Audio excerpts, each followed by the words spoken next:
এই যে দেখেন সিলিকনটা আমি কীভাবে লাগাইতেছি। আপনি এভাবে বডিতে লাগিয়ে দিবেন, ঠিক আছে? সারা বডিতে স্কোয়ারে লাগিয়ে দিবেন।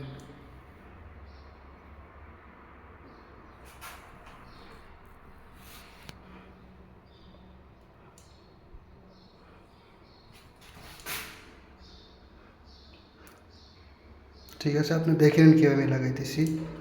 পরে আপনার যদি বসে ভালো লাগে একবার ট্রাই করে দেখবেন কতটা টেকসই একটা আটার মতো হয় এটা সিলিকন।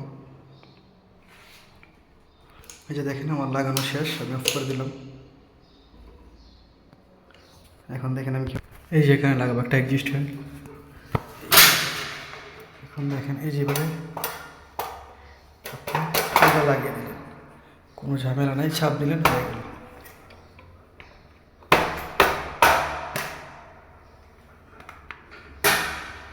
ঠিক আছে, দেখেন।